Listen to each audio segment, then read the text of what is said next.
আমাদের 2021 সালের মোদী বিরোধী আন্দোলনে আমাদের যে সকল ভাইরা শহীদ হয়েছে তাদের পরিবার আজকে আমাদের সাথে উপস্থিত হয়েছেন এবং আজকের এই অনুষ্ঠান থেকে মূলত আমরা সেই মোদী বিরোধী আন্দোলনের ঘটনা স্মরণ করছি।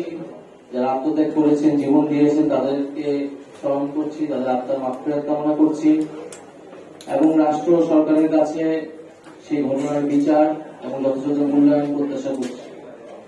আমরা আজকের এই অনুষ্ঠান থেকে দাবি জানিয়েছি যে সেই শহীদের তালিকা এবং সংখ্যা সেটি প্রকাশ করা এবং তাদের বিচার এবং যথাযথ মূল্যায়নের বিষয়টি যাতে সরকার আমলে নেয়। 2021 সালের মোদী বিরোধী আন্দোলন আপনারা অনেকেই হয়তো জানেন। আমরা যদি একটু স্মরণ করি সেই সময়ের প্রেক্ষাপটটি, স্বাধীনতার সুবর্ণ জয়ন্তী উপলক্ষে ভারতের প্রধানমন্ত্রী নরেন্দ্র মোদীকে দেশে আমন্ত্রণ জানিয়েছিল সেই সময়ের ফ্যাসিবাদী সরকার প্রধান শেখ হাসিনা, এবং সেই নরেন্দ্র মোদীর আগমনকে বাংলাদেশের সাধারণ জনগণ প্রত্যাখ্যান করেছিল এবং তার একটা প্রেক্ষাপট আসলে সেই সময় তৈরি হয়েছে। কারণ আমরা যদি তারও একটু আগে যাই, 2020 সালে সেই সময় ভারতে যে নাগরিকত্ব সংশোধনী আইন পাশ করা হয় এবং এনআরসি-সিএ যে বিল পাশ করা হয় ভারতে,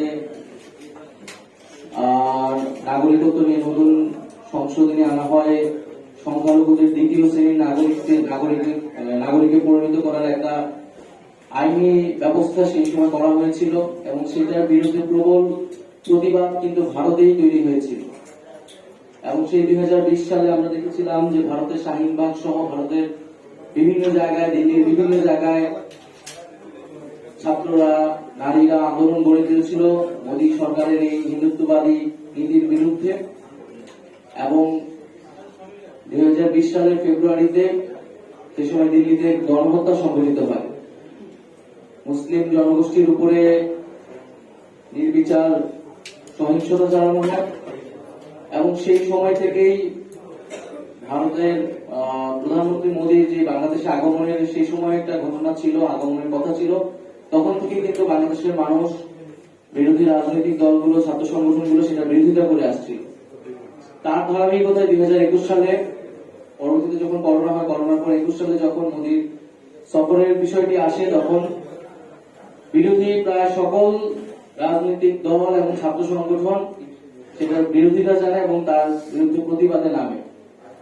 এবং মোদী বিরোধী আন্দোলনের তাৎপর্য আমাদের গত 15 বছরের রাজনৈতিক আন্দোলনে অনেক বেশি। কারণ একথা হচ্ছে এই মোদী বিরোধী আন্দোলনে আমাদের বিরোধী বা ফ্যাসিবাদ বিরোধী রাজনৈতিক দলগুলো, ছাত্র সংগঠনগুলো একই কাতারে নেমে আন্দোলন করেছিল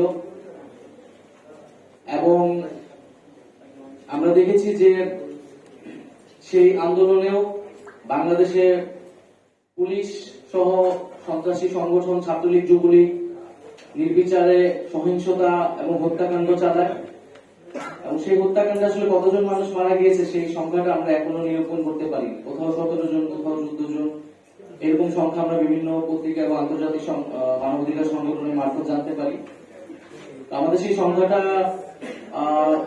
আইডেন্টিফাই করা প্রয়োজন। আজকের এই অনুষ্ঠানের আয়োজনের মূল উদ্দেশ্য হচ্ছে যে সেই ঘটনাটাকে জাতিকে স্মরণ করে দেওয়া এবং এই যে পরিবারগুলো, এই যে যারা শহীদ হয়েছিল তাদেরকে যাতে আমরা ভুলে না যাই। কারণ গত 15-16 বছর এই বিভিন্ন ঘটনায় যারা নির্যাতিত হয়েছে, নিপীড়িত হয়েছে, তারাই কিন্তু এই জুলাই গণঅভ্যুত্থানের প্রেক্ষাপটটি তৈরি করেছে। তাদের সেই সংগ্রাম এবং নির্যাতিত হওয়ার মধ্য দিয়েই আমরা কিন্তু শেখ হাসিনাকে দাঁড়াতে সক্ষম হয়েছি। ফলে রাষ্ট্রের কাছে এটাই দাবি যে সেই শহীদদেরকে যাতে আমরা যথাযথ মূল্যায়ন করতে পারি। দ্বিতীয় আরেকটি বিষয় হচ্ছে যে বিগত আওয়ামী সরকার সবসময় ভারতের স্বার্থ রক্ষা করে চলেছে এবং এই যে তিনটা ভোট ডাকাতি করে সকল বিরোধী রাজনৈতিক দল কে দমন নিপীড়ন চালিয়েও শেখ হাসিনা যে ক্ষমতায় থাকতে পেরেছে এবং আন্তর্জাতিক ভাবে সেটা ন্যায্যতা উদ্বোধন করেছে, এর মূল কারিগর ছিল ভারত। ভারতের সহায়তা নিয়ে শেখ হাসিনা তার ফ্যাসিজমকে এতদিন দীর্ঘায়িত করতে পেরেছে এবং আওয়ামী ফ্যাসিজম আসলে ছিল ভারতীয় সম্প্রসারণবাদ বা ভারতীয় আগ্রাসনের একটা এক্সটেনশন। ভারতকে খুশি করা, একটা নতজানু পররাষ্ট্রনীতি রাখা, সেটাই শেখ হাসিনা সরকারের মূলনীতি ছিল এবং এর মাধ্যমে বাংলাদেশের আসলে যে জাতিগত মর্যাদা, রাষ্ট্রীয় মর্যাদা, সাম্য, ন্যায় বিচারের যে স্বপ্ন, সেই স্বপ্ন ধূলিসাৎ হয়েছে। এই কারণে যখন মোদীর আগমনকে বাংলাদেশের জনগণ প্রত্যাখ্যান করেছিল এবং খোদ ভারতেও বিজেপি সরকারের বিরুদ্ধে তুমুল আন্দোলন চলতেছিল, সেই সবকিছুকে তোয়াক্কা না করে এদেশের জনগণের উপরে শেখ হাসিনা সরকারের যে পুলিশ এবং সন্ত্রাসী বাহিনী দ্বারা নিপীড়ন চালায়। আমরা মনে করি যে আমরা সে একটা ভয়াবহ যুগ পার করে এসেছি, সময় পার করেছি এবং আসলে যে গতকাল দেখলাম যে প্রথম স্বাধীনতা দ্বিতীয় স্বাধীনতা নিয়ে বিতর্ক, তো আমরা যারা গত 16 বছর আসলে এই ঘটনাগুলোর ভিকটিম ছিলাম, আমাদের কাছে এটা অবশ্যই স্বাধীনতা। 5ই আগস্ট আমরা আসলে নতুন করে স্বাধীন হয়েছি।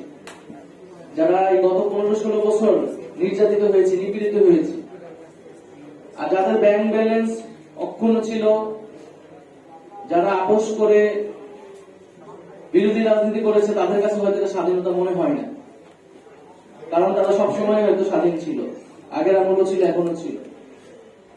তো তাদের কাছে প্রথম স্বাধীনতা গুরুত্বপূর্ণ না দ্বিতীয় স্বাধীনতা গুরুত্বপূর্ণ, তাদের কাছে হচ্ছে গুরুত্বপূর্ণ লুটপাটের স্বাধীনতা। তো গত 16 বছরের 15 বছরের যে সকল নির্যাতিত মানুষ যারা নির্যাতিত হয়েছে, সেটা বিভিন্ন রাজনৈতিক দলের কর্মী থেকে শুরু করে নেতারা যারা রয়েছেন, সাধারণ মানুষ এবং বিভিন্ন সামাজিক বা ছাত্র আন্দোলনে নিপীড়ন চলেছে। আমরা মনে করি যে গত 16 বছরের এই নির্যাতিত যে পরিবারগুলো রয়েছে, যে শক্তিগুলো রয়েছে, এই শক্তিগুলো আমাদের সবসময় ঐক্যবদ্ধ থাকা প্রয়োজন, কারণ এই ঐক্যের শক্তির মাধ্যমে আমরা আওয়ামী ফ্যাসিজমকে আসলে প্রতিহত করেছিলাম। আমরা মনে করি যে জুলাই গণ অভ্যুত্থানের মধ্য দিয়ে আমরা কি স্বাধীন সার্বভৌম পররাষ্ট্রনীতির সম্ভাবনা তৈরি হয়েছে বাংলাদেশে এবং বাংলাদেশ একটি ভারসাম্যপূর্ণ মর্যাদা ভিত্তিক একটা পররাষ্ট্রনীতি মাধ্যমে পরিচালিত হবে, যেখানে দেশের জাতীয় স্বার্থ এবং জনগণের স্বার্থই প্রধান হিসেবে বিবেচিত হবে। সেই স্বার্থের ভিত্তিতে আমরা যে কোনো দেশের সাথে সম্পর্ক স্থাপন করতে চাই। আমাদের রাষ্ট্রীয় এবং জাতীয় পররাষ্ট্রনীতি আসলে সেই দিকেই হওয়া উচিত। গত 16 বছরের যে আমাদের নতজানু অবস্থা থেকে আমাদের বের হয়ে এসেছি 5ই আগস্ট, এবং সেটা যাতে অক্ষুণ্ণ থাকে, ধারাবাহিকতা থাকে। সামনের দিনগুলোতে যেই সরকারে আসুক না কেন, একটা দেশের সরকার পরিবর্তন হয় কিন্তু পররাষ্ট্রনীতি কিন্তু সহজা পরিবর্তন হয় না, কারণ এটা রাষ্ট্রের সাথে সম্পর্কিত, জনগণের সাথে সম্পর্কিত। কিন্তু আমরা দেখেছি যে আমাদের সরকার পরিবর্তনের সাথে, দলের পরিবর্তনের সাথে আমাদের পররাষ্ট্রনীতিও পরিবর্তন হয়ে যায়। তো আমরা বলবো যে আজকের এই আয়োজন থেকে যে ভারতের সাথে বাংলাদেশের সম্পর্ক ব্যাপারে আমরা এর আগেও স্পষ্ট করেছি যে সমতা, ন্যায্যতা এবং মর্যাদার ভিত্তিতে আমরা যে কোনো দেশের সাথে সম্পর্ক স্থাপন করতে আগ্রহী। ভারত প্রতিবেশী দেশ হিসেবে ভারতের সাথে আমাদের সেই ঐতিহাসিক, সাংস্কৃতিক এবং অর্থনৈতিক সম্পর্ক রয়েছে। আমরা সেটাকে কন্টিনিউ করতে চাই, বাংলাদেশ সেটা কন্টিনিউ করবে, এটা আমাদের প্রত্যাশা থাকবে, কিন্তু অবশ্যই সেটা সমতা এবং ন্যায্যতার ভিত্তিতে। বাংলাদেশে গত 54 বছর ধরে আমরা দেখেছি সীমান্ত হত্যা একটা গুরুতর মানবাধিকার লঙ্ঘন হিসেবে পুরো আন্তর্জাতিক মহলে বিবেচিত হয়ে এসেছে, কিন্তু এই সমস্যার কোন সমাধান আজ তো হয়নি। আমরা দেখেছি যে বাংলাদেশের সাথে ভারতের যে নদীর পানি বন্টন নিয়ে বিবাদ রয়েছে, সেখানে বাংলাদেশ ন্যায্য হিস্সা পায় না। তো ভারতকে বাংলাদেশের সাথে যদি সত্যিকার অর্থে একটি বন্ধুত্বপূর্ণ গণতান্ত্রিক সম্পর্ক স্থাপন করতে হয়, তাহলে অবশ্যই বাংলাদেশের যেটা হিস্সা, জনগণের যেটা প্রাপ্য, সেই প্রাপ্য বুঝিয়ে দিতে হবে। এবং আমরা বাংলাদেশের পক্ষ থেকেও এটা বলতে চাই যে ভারতে যে সংখ্যালঘু নির্যাতন হয়ে এসেছে এবং এখনো নানা সংখ্যালঘু নির্যাতনের কথা আমরা শুনতে পাই, সেখানে মুসলিম দলিত থেকে শুরু করে বিজেপি সরকার দ্বারা নির্যাতিত হচ্ছে, আমরা সেই নির্যাতনের তীব্র নিন্দা এবং প্রতিবাদ জানাই। আমরা দেখি যে ভারতীয় মিডিয়াগুলো বাংলাদেশে 5ই আগস্টের পর থেকে বাংলাদেশ বিরোধী প্রচারণায় ব্যস্ত, বাংলাদেশে হিন্দু নির্যাতনের গল্প তারা প্রচার করছে। আমরা বারবারই সাম্প্রদায়িক সম্প্রীতির কথা বলে এসেছি।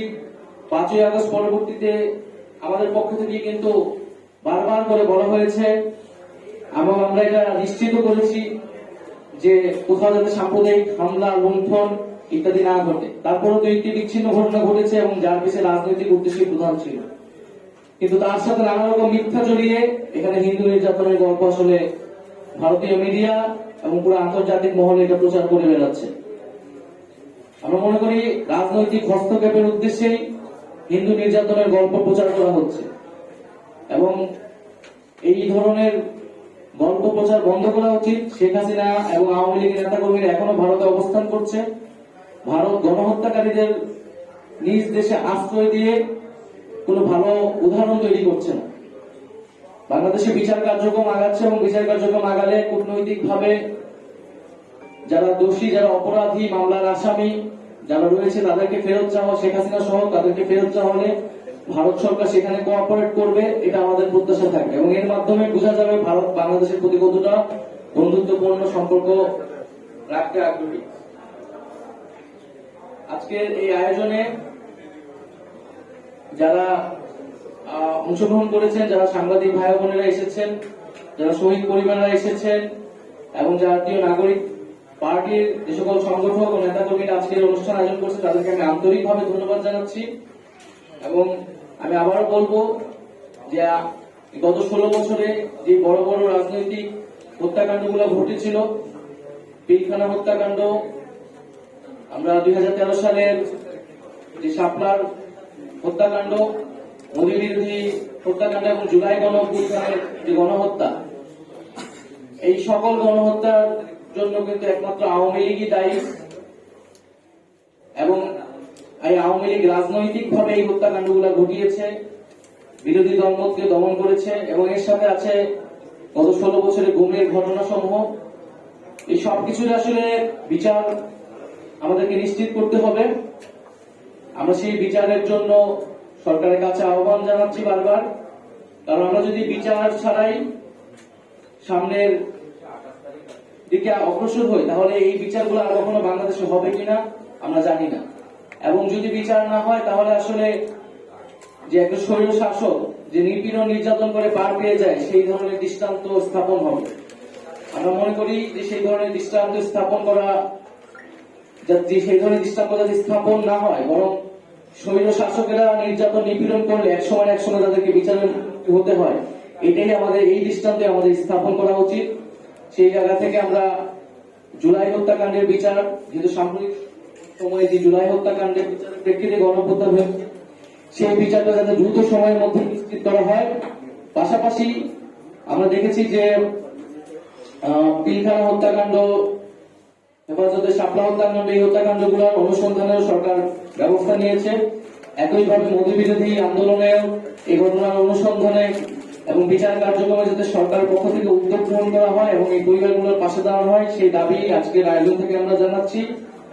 এবং আমাদের যে জাতীয় নাগরিক পার্টি বিচার, সংস্কার এবং গণপরিষদ নির্বাচনের যে 3টি এজেন্ডা নিয়ে আমরা বর্তমান সময়ে কথা বলছি, সেই এজেন্ডার ভিত্তিতে আমাদের রমজানের পরে আমাদের কার্যক্রম সারা দেশব্যাপী চলবে এবং আমরা মনে করি যে এই 3টি এজেন্ডার ভিত্তিতেই বাংলাদেশের গণতান্ত্রিক পরিবর্তন সম্ভব। আমরা তাই সকল রাজনৈতিক দল এবং সরকারকে আহ্বান জানাই যে আমাদের এই বিচার, সংস্কার এবং গণপরিষদ নির্বাচনের প্রতি যাতে আমরা আলোচনায় আসতে পারি, একটা সমঝোতায় আসতে পারি। তো সবাইকে আজকের আয়োজনে অংশগ্রহণের জন্য ধন্যবাদ জানাচ্ছি। আসসালাম।